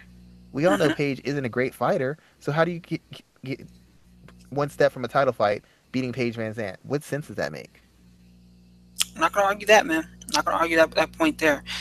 So is there anything else on this card that you want to talk about? We got Stephen Thompson getting a big win over Jorge Masvidal. I think probably the biggest thing was that this fight Yep, card. yep. The biggest thing about the Masvidal, not the about the win for Stephen Thompson, is the way he is rebuffing the idea that he's fighting Darren Till. Hated that response by his dad. The way he says, he is not Till's not basically has to fight some more people. It's unfortunate that they're taking that route, but I hope that they find a way to make that fight happen. They're doing the same thing we just talked about. Everybody does. What Woodley needs to face me. We have unfinished business. You got two shots at the title, You got and now two. you're looking to get another one. You got to wait for that. You're not just gonna get a title shot. And even though Thompson, I like him, I'm a fan of his style. He's not a big name either. If he was, Tyron Woodley would be begging to fight him again. I understand what he's saying. He doesn't want to take a step backwards, but who else is available for him to fight right now? Lawler's busy. Ponzinibbio's busy. Who's there coming off a win with any sort of heat on him there to fight? I mean, right now, a win over Darren Till is as good as a win over anybody else at this stage, in my opinion. I mean, what's he gonna do? Fight Carlos Condit when he gets done with Neil Magny, or fight Neil Magny if somehow he wins? What other fight is there for him that's gonna push him forward? I mean, I don't really know anything, and I understand why he's doing it. I just don't like it. because it's the same thing every other fighter does. It's the same thing he accused Tyrone Woodley of doing, and now he's doing it. He's trying to pick who he can fight so he can get himself in position for a title fight. His career, it's not mine, but I can no longer take him seriously when he criticizes other guys for not taking available fights or not fighting the best available challenger at that moment. Because now he's not doing it either. I mean, like you're not wrong there at all. Is there anything else from this card that stood out? Uh, that stood out to you? I mean, other than some of the referee things, not nothing really. Nothing I was. I mean, the Joe Duffy loss was a little. It wasn't shocking because I thought it was a chance he could lose. It's just a bad loss for Joe Duffy because the UFC did not re-sign him. And I know Vic's getting better. He's a very tough guy. He throws a lot of volume, a lot of variety. He's improving. He's got that huge frame and all that length. But the fact of the matter is that Joe Duffy wasn't re-signed to the UFC to lose to guys like James Vick, and he lost by stoppage. And he had a chance to either go with Bellator or stick with the UFC, and he re-signed with the UFC. And I'm not saying he regrets it, but a loss like this puts him way in the back of the division because James Vick hasn't really beat any ranked guys yet. So losing to him is just a really, really big setback. And it seems like Duffy has a habit of losing to the best guys he's faced. He lost to Dustin Poirier in a one-sided fight, and in a fight he was dominating Vick in the first round. But essentially, from the end of the first round to the second round, Vic was just really beating him up left and right about what Duffy has and what opportunities are out there for him. He came with all that hype as the guy who finished Conor McGregor, but since he's been in the UFC, he hasn't been the most impressive fighter. And I can't imagine they re-signed him so that he could lose these kind of fights. They were hoping they could kind of build around him and get sort of a thing going and maybe have him be a challenger. But as of yet, he hasn't been worth the money. Not worth the money, huh? Not, I can't imagine. Like I said, they didn't sign him to lose to James Vick. He was supposed to beat James Vick, put on a show, move on to the next level, and now he lost, and he lost by stoppage. So he's essentially at the back of the line. He's nowhere close to another ranked opponent. He's nowhere close to being in title talks. And I can't imagine that's what him or the UFC brass had in mind when they brought him back to the UFC. I'm not going to argue with you there at all, bro. Let's look at some of the news from this week. First and foremost, man, we have two big fights that are now off. As I mentioned already, we talked about Dominic Cruz being out of his fight against Jimmy Rivera. Who would you put there and why? I had Cruz picked. I thought he had the experience, and I thought that as what I've seen with Rivera early on, he's good. But once you make an adjustment, his ability to be effective, in my opinion, falls off. In almost every fight, the minute the guy makes an adjustment, he has a hard time adjusting to that adjustment. When you're just doing your plan A, maybe even your plan B, he's good because he's scouted that. When you do something against the script or out of the script, he gets lost. And luckily, he's been a good enough athlete and a punishing enough fighter that he's done enough work where it hasn't made the difference. But in multiple fights, you've seen a noticeable change late in the fight when somebody starts trying things that they're not typically known for trying, whether it's being more aggressive, counterpunching, throwing more combinations, attacking the body, whatever it is they do that's not their typical thing. He doesn't have an answer for it. And that's what I thought was going to be the difference, the experience level. The level of opposition and the experience level. So from there, who do you put in that fight now? I don't know, because Rivera's turned down fights before because he's like, oh, this guy isn't a caliber of guy that I want to face. Dillashaw's not going to face him because he hasn't beaten a name guy in their prime or guy close to their prime. And now there's no. I mean, I guess he could fight the Funk Master, Aljamain Sterling, because Sterling's opponent went out. So maybe they could have Sterling. Who was his original and opponent? I don't remember. Huh? Who was his I original? forgot who his opponent was, but he dropped out due to injury. Yeah, I need to look and see who his original opponent was. I don't remember. But, because they've had some beef back and forth, and Sterling wanted to fight Rivera, but Rivera was saying before when Sterling was on the way up, he refused to fight Rivera. So now Rivera might be trying to take another stand saying, I'm not going to fight this guy. He's not really highly ranked. So there's no real high-ranked guys out there for him to fight right now. Garbrandt's going to be on a break because he came off a loss. Dillashaw ain't fighting Rivera. There's no way that happens. I don't really know who else is there out for in the fight if he doesn't fight Aljamain Sterling. That's probably the best fight for him right now. I guess maybe Brian Caraway, maybe no comparable fight that gets him closer to the belt. Beating Cruz guarantees him a title shot. Beating any of these other guys guarantees him he's another step or two away from the title. So I don't know Has what they do with him. Caraway fought recently since defeating Sterling? No, he's going to be fighting Luke Sanders, I think. Ah, okay, okay, okay. So, there was also another major, I guess, dropout in Frankie Edgar is out of the UFC 219 main event. He has a facial injury, and he will not be facing Max Holloway now. So there's that. He is saying that he could fight again in 12 weeks as opposed to the basically the month that he had for to prepare for this fight. So if you were in charge, do you ask Holloway to wait or do you put in Cub Swanson? Because I see that the movement is being made for Swanson to take that spot.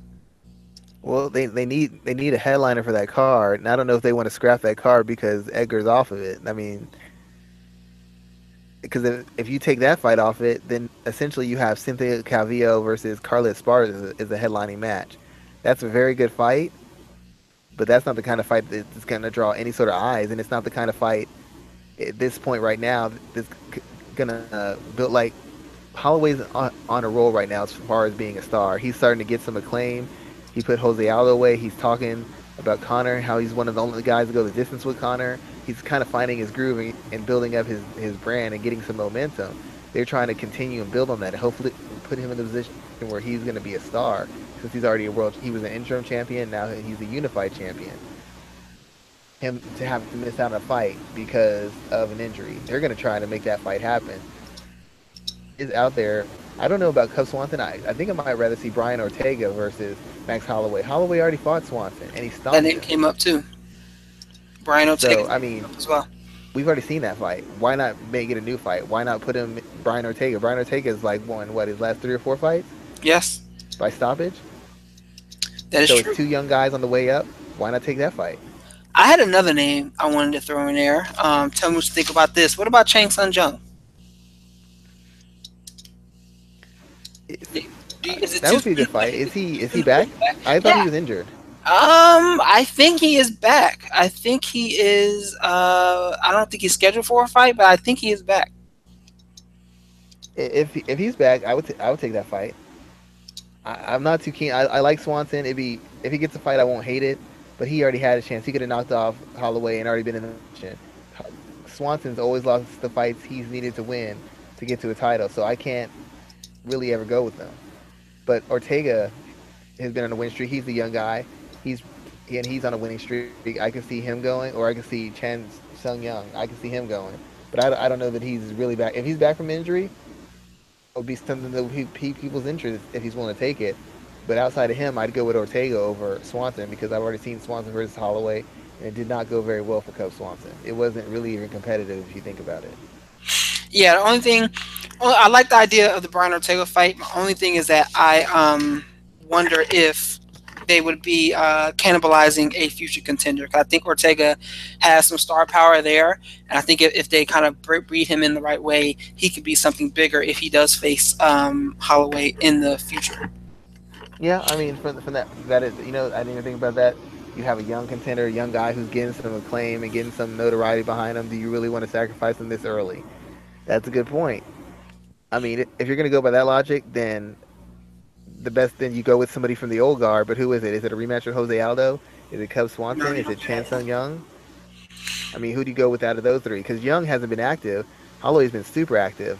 I'd have to favor him over all three of those guys. Two of them we've seen them fight fairly recently, so I'd put Chan Sung Young in the lead.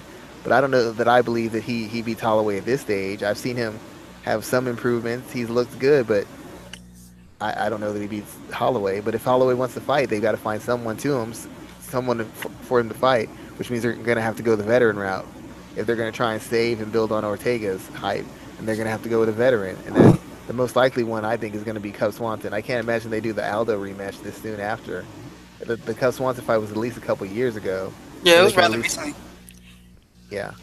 So at least they could spin it that he's improved so much because he's on a win streak.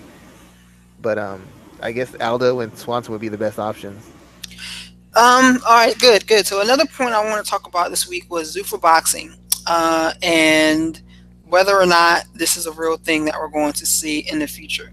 Talk to me about what your thoughts are on the idea of Zuffa branching off into boxing. There's one thing I don't understand about this Zuffa boxing thing, and somebody else mentioned it. I think it was Steve Kim might have been on Twitter. Boxers generally, name boxers get paid more than name MMA fighters in general, more times than not. Adrian Broner's equivalent doesn't make what Adrian Broner makes in boxing and MMA. That doesn't happen.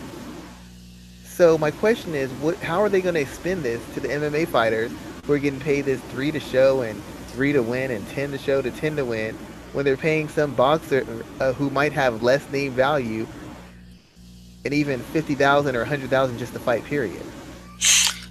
And the fact that you said that, I wanna pull up a tweet I saw earlier this Because week. boxers are not going to fight with what MMA fighters get paid. That's not happening. They're not doing that. I saw a tweet earlier this week. I hope I can find it. I believe it was this week, where it listed out. Can you name the top? Can you name the top 10 flyweights in boxing right now? Actually, you know what? You got to Let's give me say all it's 10 without looking. I think this I is the can't right name all division. time. I think it's a chocolate. Is it Chocolatito, Estrada? Um, is it Inoue? I can't say his name right. I just saw Well, them fight recently, and then there's a Thai boxer who had just won too.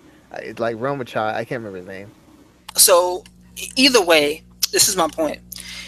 I was looking at a tweet from this week that looked at the payouts of the top 10 flyweights in boxing right now. None of them make less than 200K.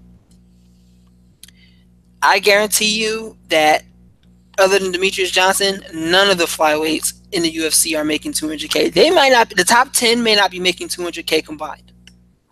Yep. So, how are you going to sell this to boxers, or how are they going to sell this to mixed martial artists that they're not paying at all? Because there's no way on earth you can tell me that the UFC can branch off into Zuffa boxing, find a way to make it successful, and generate more revenue while the mixed martial artists are sitting there like, what the hell's going on? Half of them may say, fuck it, we're going to start boxing.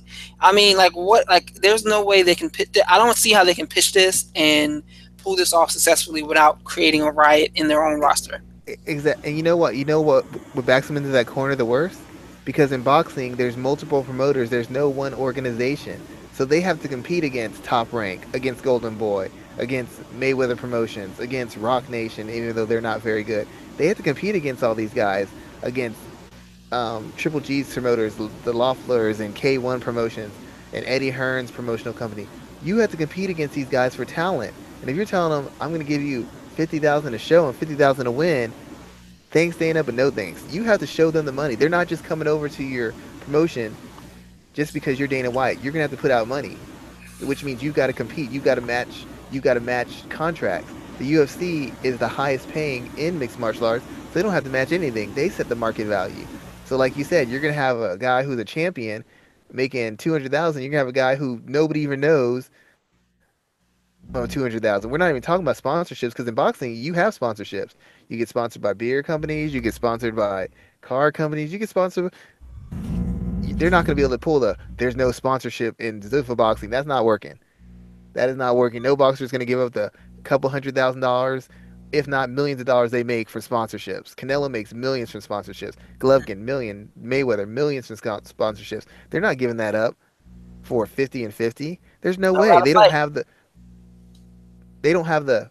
They don't have the gravitas. They don't have the power in the boxing world to call those type of shots. So like you said, you're gonna have MMA fighters over there scrounging for nickels, and this guy who's got 4 or 5 fights but was an Olympian is getting paid $100,000 a fight.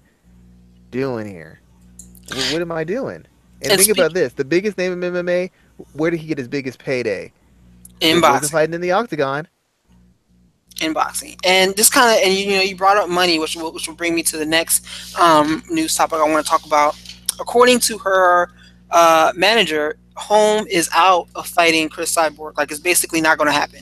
And this isn't because of a lack of wanting to fight her, like we saw with Jermaine Durandamy. This is solely based on money. And I wonder if the fact that now that we see Frankie Edgar's out of UFC 219, if that will put pressure on them to make this fight happen here, because now Holm and Cyborg have more value. They were originally supposed to be on this fight too as well. They've been pushing to be on this fight card, and without a main event, and if they can't find a replacement for Holloway, this could be a main event fight right here. This could easily be a main event fight.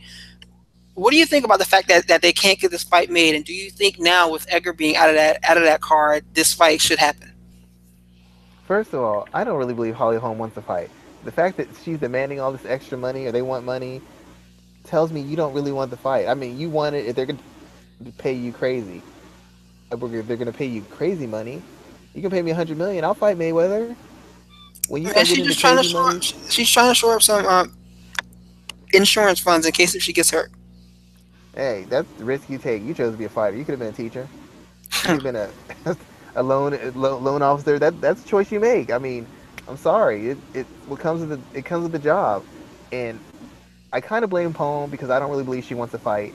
She always was talking about catch weight, this, that. If she wanted to fight, she could have had the fight with Cyborg anytime she wants. The UFC would have loved for someone to want to fight Cyborg, not just say they want to, but actually sign the papers. So she could have had the fight anytime she wants. She's in control. She's the name. She's the more popular person. She's the one who has the win over Ronda.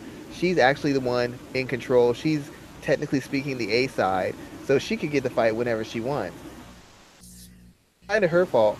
On Cyborg's fault, I'm going to say it's Cyborg's fault for one reason.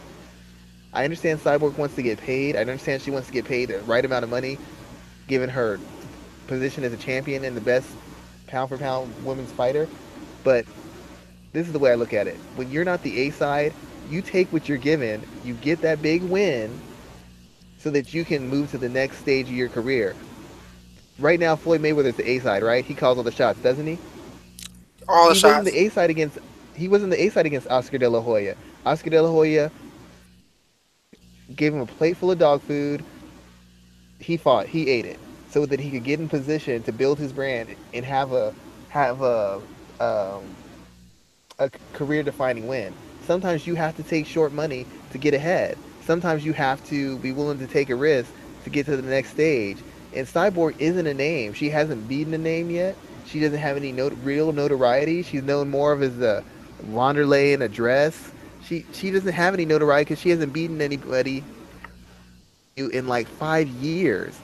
So if she really wants to fight with Holm, take some short money, knock Holm the hell out, and use that to build yourself and to say, okay, now y'all have to pay me. All right, I knocked her out. I'll take this fight. I'm not going to do any negotiations. It's on a one fight deal. I knocked her out. Now you got to come pay me. Sometimes you have to take short money to get ahead because you're not in any position to call shots. She's not. Even if the fight gets pressured now, if they pay her more money, they're going to pay Holm even more money because Holm's the named person. She's the one who fights actively. She's the one who's a former champion. She's the one who's a former boxing champion. She's the one with all the cachet. Cyborg doesn't really have any cachet right now. Right now, she's like Clubber Lang. She needs that win over Rocky. That's true. Right now, she's a boogie woman. She needs the win. Not fighting Cyborg doesn't do anything to Holm's bottom line. Holm will still make good money. She'll still be co-main event or main event. So, what does fighting Cyborg do for her except risk her health? Cyborg needs to fight. Cyborg needs to win. Holm doesn't need to win. She beats Cyborg. Yeah, it's great. It's not gonna be bigger than Ronda. She loses to Cyborg. It's it's what people expect to happen. Cyborg's the only one who really wins from this fight. So Cyborg's the one who should be making sacrifices.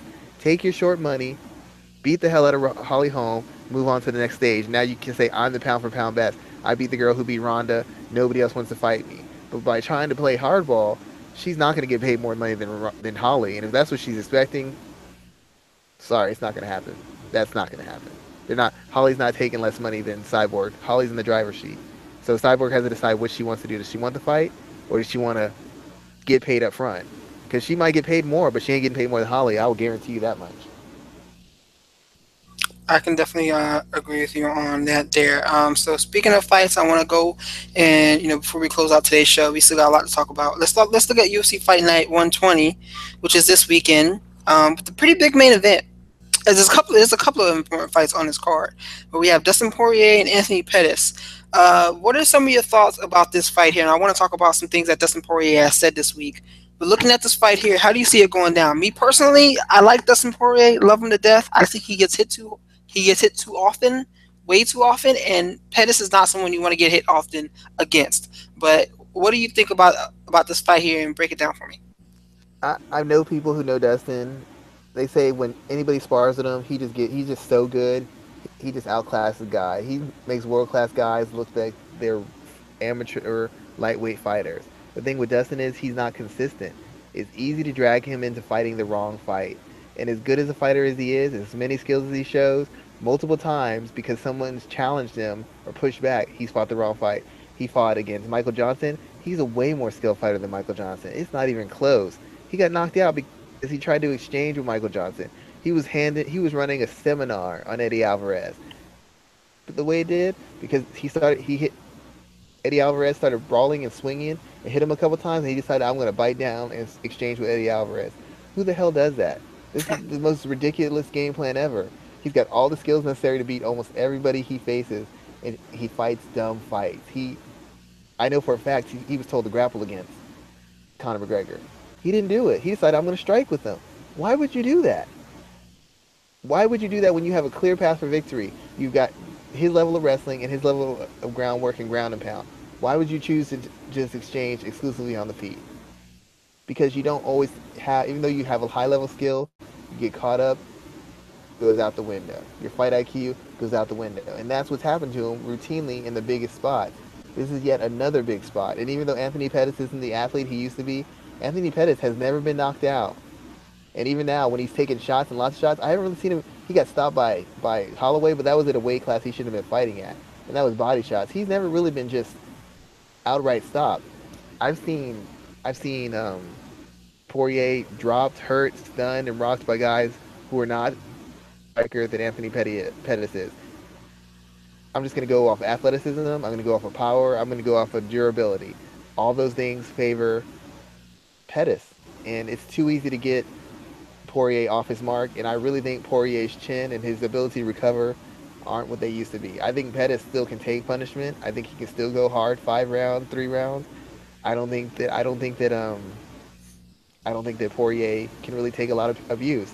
The same guy that Pettis pushed around and Jim Miller and beat up, that guy was going back and forth with Poirier because once again Poirier got dragged into a brawl, and when it starts coming to taking shot for shot, his chin, his body started failing him, and I think it fails him again. He's got the better skills. He's got the broader amount of skills. He's got the deeper. He's got the larger depth of skills. But once again, he doesn't always fight smart, and his durability is not what it used to be. I'm thinking Pettis wins the decision. He might stop him somewhere between the second and third round. It won't take much. If Pettis can hit him clean, hit him square a couple times, I think he stops him. So, I mean, I'm not going to disagree with you there too. I see this fight ending via stoppage. I kind of see Pettis styling on him. I see it getting violent and getting violent fast because, like you said, Poirier is he almost feels like how can I put it into words? He's a guy who wants to go out there and make a big statement and prove like he has a chip on his shoulder, for lack of a Yeah. better term. And I think he gets himself in bad situations. Against Eddie, it almost worked out perfectly, almost worked out well. I don't think Anthony Pettis is that guy to do that with. Nope. He's a much harder hitter than Eddie, and his chin's much better than Eddie's at this point. You still haven't seen Pettis really, really get rocked and knocked around. You really haven't seen that. I've seen Poirier get rocked and stunned in his last 2 fights. I saw him get knocked cold, and like 3 fights ago, I saw him like just blasted, knocked out cold. I've seen that happen before, and you don't recover from that. And as good as he is, if he doesn't fight with at the utmost discipline, which he never has, whenever faced with a guy with comparable ability and experience and skill, he's never shown that kind of discipline. If he doesn't do that, he's gonna lose. And that's how I think he's gonna lose. He's gonna get into a kickboxing, he's gonna get into an exchange, and he will not win those exchanges. Pettis can take it, I don't believe that Poirier can anymore. Yeah, I'm definitely with you on that there. Um, Before we talk about what else stands out on this card here, we have John Dodson and Marlon Moraes. I think this is on the prelims too as well. What do you think about this fight here, man? I think, in my opinion, if I was in Marlon's corner, this would not be the fight that I would have given him, especially not after Rafael Sunsao. Had he defeated Rafael Sunsao, maybe I would have given him this fight as a way to get to Cody Garbrandt or TJ now, because remember Dodson knocked TJ out, so defeating Yep. TJ may be a path to defeating Dodson may be a path to TJ. But I wouldn't have given him this fight coming off of that loss to Rafael Sunsao. Break down this fight here and tell me what you see. Yeah, this is really bad for Marlon because Marlon's biggest advantage is he's so dynamic. He's so versatile in his striking and his wrestling and grappling. He's just such an athlete that even when he's not textbook, he's so effective. But the fact of the matter is, and we talked about this before he ever came to the UFC, I said, we know what he can do, but we have no idea what happens when that gap in talent isn't as broad as it usually is. Because when he fought in WSOF, he had a huge physical advantage over guys: power, durability, timing, reflexes. We didn't have any idea what would happen when that gap didn't exist and when that gap wasn't as wide. And when he fought Asunciao, even though Asunciao isn't the athlete he is, Asunciao's a way better than average athlete. He's very experienced and he's very skilled. And all of a sudden, you saw Marlon, who wasn't as dominant. He wasn't as dominant. He wasn't explosive consistently. He couldn't find his range. He couldn't put things together. He had moments, but he could never get things going. And with his physical tools and his offensive skill set, he should have been able to have his moment and then take the fight over. And he was never able to do either one of them. He never had a big enough moment to turn the fight in his favor, and he could never build on the moments to win rounds and win a decision. And now he's facing a guy who's just as dynamic, who is one of the biggest finishers in two divisions and one of the best athletes in two divisions. So now that athletic advantage is gone. That power advantage is gone. And Dodson, even though he's not super smart, he's been fighting a much more disciplined, a much more deliberate, a much more controlled fight. That fight he fought against Lineker, even though he lost it, that was some of the best Dodson you've seen. He was defensively responsible. He was using all the tools. He was controlling the range. He was picking his shots. And against Wineland, he really showed a lot of craft and a lot of patience, and he broke him down deliberately. He didn't take chances. He didn't lose focus. He didn't let his work rate drop off. He didn't let his defense drop off. He fought a deliberate, controlled, disciplined fight. And when he's fighting like that, that's problematic for someone like Moraes because Moraes can get a little wild. He can get a little try to assert himself offensively. And if you got Dodson picking his spots in the holes, it's just a long night for Marlon. I would not have taken this fight. I mean, I get why he's taking it. A win over Dodson puts a stamp on his name, puts him right back in the mix as far as a contender. But with Dodson, there's so little room for margin for error. He's used to operating with a huge physical advantage. And usually guys who are used to operating with that physical advantage, when that advantage is gone, their defense falls apart and their offense becomes surprisingly ineffective. And I think that's what's going to happen. I'm not saying he won't have his moments, but I mean, Dodson's just so much more experienced, and he's faced guys of comparable physical and athletic ability and offensive skills as Marlon. Marlon's never faced a guy who brings the experience and the athletic ability that Dodson brings to the table. And the experience, I think, is going to be the difference. The experience is going to be a big difference. We know that Dodson can make it through against top-end athletes and top-end grapplers and top-end smart, punishing fighters. I don't know what Marlon does against a guy who can do the damage that Dodson can do. Yeah, I'm definitely concerned about this fight. What else stands out for you on this card here? We have Matt Brown, Diego Sanchez. We have Clay Guida, Joe Lozon. We got some other fights too. What stands out to you on this card here? It's weird to me because you have these last two fights. I mean, Diego's going up to welterweight to fight Matt Brown. I don't really think Diego's a welterweight. Matt Brown says he might not retire now, and I think Matt Brown's gotten as much out of his talent as he's going to get. I don't know who in the welterweight division that he can really compete against anymore. I mean, Donald Cerrone isn't nearly the welterweight they make him out to be based on his ranking, and he stopped Brown cold. I don't think Brown is a world class welterweight anymore. I really don't think he's ever was an elite world class welterweight either. He's another guy who beat everybody else, but is never able to find wins over the top guys in his division.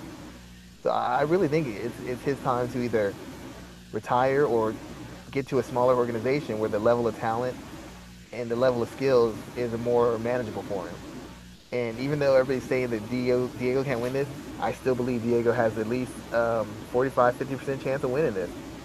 I can see Diego getting a takedown and submitting Matt Brown. I really could. I'm not saying it'll happen because I don't know that Diego can take the punishment. But if Diego gets him to the ground some way, somehow, and you tell me that he can't finish him, I'm not going to believe you. Because Diego's a good enough grappler and scrambler that he can finish anybody that he can get in the positions to. He's never had a problem grappling or scrambling with guys. It's been getting the fight to the ground, and it's been exchanging with guys on the feet. But I really believe he can get Matt Brown down because Matt Brown's in decline, in my opinion. And I believe that if it Man, comes down to a see, grappling match, he's in decline in his own opinion because he's talking about retiring. This is going to be his last fight. He's yeah, talking but he about he recently said he might not yeah, retire. Depends on he's how it going back and goes. forth on it. But hell, the hell with you talking about him being on a decline. He says he's on a damn decline. Yeah, I mean, he's on the decline and on the ground. I don't care what you say about Diego. Diego is one of the better grapplers in mixed martial arts history. He's been on the ground extensive period of time with some really good guys, and he's never been close to getting tapped out. I mean, you saw what he did to Marcin Held. As underperforming as Held has been, Held is still a very effective guy on the ground, and Diego beat his ass. So I think Diego's still even money. If he gets the fight to the ground, I'm giving a, I'm saying it's Diego. But either way, both of these guys should be on the way out. Neither one of them's a top contender.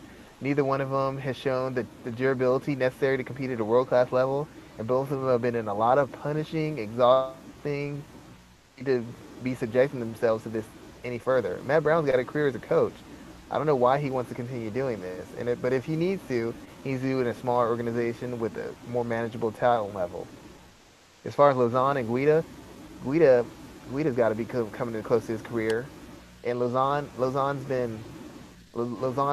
It'd be kind to say he's on a decline. He didn't really beat Marcin Held, and he's been in some really tough fights himself. I don't really think he should be doing this too much longer either. So that's interesting because you have these guys who kind of been around for multiple versions of UFC. I mean, Diego wasn't the first tough. Clay Guida's been in MMA for how long? He's been a name in MMA forever. Joe Lauzon's been in the UFC since what, Tough Five, when they had he knocked out Jens Pulver right before Tough Five. So he's been in there. We're on like Tough 26 now. Awfully long in the tooth, who've been in a lot of wars, who made their name in the UFC, who got some acclaim and some money from there. Yeah, I really think they should be calling it a day. I have nothing against it. They want to keep fighting, that's fine. Where somebody in their family or somebody in their team needs to be considering retirement for all of them. Maybe Guida, because he hasn't really been guys, but even at his point, he's not really an elite guy at his weight class either at this stage. I mean, I'm not going to disagree with you there. As much as I enjoy seeing Joe Lozon compete every time, it's like, at what point in time is enough enough? At what point in time is enough enough? Yeah, I mean, I understand you need money. I know you got to pay your kids, but you had to know this day was going to come at some point or another. And if you didn't, then I can't have any more sympathy for you than I have for a teacher who lives outside her means or a nurse who didn't save her money. The fact of the matter is you live in the real world. You know it's a business. You know how life works, and you didn't prepare yourself for the next phase. And you have family and people depending on you. I don't care if you're a fighter. There's a part of being a man and being a contributor to society that you have to take into account when you take this career on. So if you're going to take this career on, you need to be acting in a manner that's according, where you set yourself up for the next phase, and whatever money you make, you're putting yourself in a position where you can live a functional life. Because I don't know why you will risk brain damage and not have anything to show for it financially. And Joe Lozon's a really smart guy. He's like an IT guy, and he owns an MMA camp. Like, he doesn't have to do this. He really doesn't, and I don't know why he continues to do it. I think it's just love, man. Love for the game. Well, And speaking of love, man, let's talk about what are you writing for MMA ratings this week? What are you working on? I saw I you had had a an piece that article. went out today. Yeah, I had the article on the Anthony Pettis Dustin Poirier fight. My big thing with that is I like to do these these things you need to know, and I kind of expound on things that people talk about when they talk about these fighters. A lot of times when you have breakdowns, people give you kind of a shallow breakdown and hit certain key points. What I do is I kind of expand on those key points. Like I really break down Dustin Poirier and his fight style. I break down what makes Pettis effective, not from a physical or a technical point, but from a strategical point of view. And I kind of look at the trends in their career, who they beat and who they face, and why that's going to determine where this fight goes and determine the future for both guys. So it's just kind of I don't know, it just kind of builds on some common things known about them, and it kind of expands on them to give the fans a better understanding of what's at risk, how the fight might go, and why the fight might go that way. That's what's up, man. I have a piece on the idea of TJ versus Mighty Mouse. It's probably coming out later on this week. Um, there's a piece on Connor and GSP from earlier in the week. What else I got going on, dude? I just did a piece on the Panthers earlier tonight. Got a preview coming out hopefully by Friday or Saturday on Combat Jiu-Jitsu Worlds that are on Sunday. Yeah, that's probably about it for this week, man. So far, I'm thinking about doing something on. I was trying to do something on Ric Flair too, but I got my pitch denied. So hopefully that's something I don't have to do this week. One more thing. What did you think about the win? I did a piece for Severe MMA. I did a Don't Sweat the Technique for Emily Jacute, and I pretty much knew McFarlane was going to win. But I know you're a very big fan of her as a grappler and as a fighter. Mm-hmm. What did you think of that fight, and what did you think about that with that win for her? Did no idea. Did not see the fight itself. I do think that McFarlane has star power, and especially at a time when Bellator is looking to leverage their women. That sounded so bad, but yeah, McFarlane is coming around at a time where I think that they're trying to do the most with their women's division. So I think she's in the right place at the right time, man. And I like what I see from her. She's definitely grown I, since that soccer mom fight, so I don't have any problems with her at all. I think that crossover with the combat, the grappling, really helps her because I mean, like she's actively competing in the grappling at a very high level, Hmm. and now she's a champion in a major promotion. I really think that we've discussed before about fighters competing in grappling tournaments, and I think her success in both really will benefit each combat sport individually because now when she enters a combat, grappling event, she's the Bellator champion. That carries some cachet. That'll bring some more attention. And when she competes, when how everybody likes to say, "Oh, we've got one of the best grapplers in the division," it's one thing to say that, and it's another thing to have somebody be legitimately one of the best grapplers in their weight in the division, not just in MMA, but in the actual grappling realm. That carries a little bit more cachet in itself. So when the UFC crowns their flyweight champion, you can say like, "Well, we've got this girl who's one of the very best grapplers in the world and one of the very best grapplers in the mixed martial arts world." And it gives them that kind of leg up because they're always fighting for that the bragging rights, and Bellator has the first main North American organization to have a flyweight champion. She made sure to say that, so it kind of gives them a one up over the UFC right now. It does. It does. So yeah, with that in mind, man, we're gonna go ahead and close this show out. Man, we almost went for 2 hours. We had a hell of a lot to talk about today. Like I said, we will be back next week to recap UFC Fight Night 120 and any other news that's gone down from this week, man. Stay frosty, my friend. And you know what? As some people would say, as Luke Thomas would say, I know he's probably gonna kill me for that, but I gotta come up with my own catchphrase to end the show. But this week, I will be quoting more than enough of Ric Flair. If they allowed me, I would wear my Ric Flair T-shirt to work tomorrow. They'll probably throw me out, but it is what it is. I got the aviators already coming Hey, in you know tomorrow. what? That is a great idea. I need to get me some aviators just for that too. But yeah, man, let's go ahead and close it out. And thank you for all you do, dude. And we will be back next week. Yeah, nice to be back. Thank you for everybody who's listening and supporting the show. You can find us on iTunes, SoundCloud, YouTube, and put us put MMA ratings into Google. There's all sorts of places you can find us that I didn't know about. So thank you for your support, and we will keep Sound bringing good. you the best analysis and news discussion in MMA. Have a great week, everybody. All right.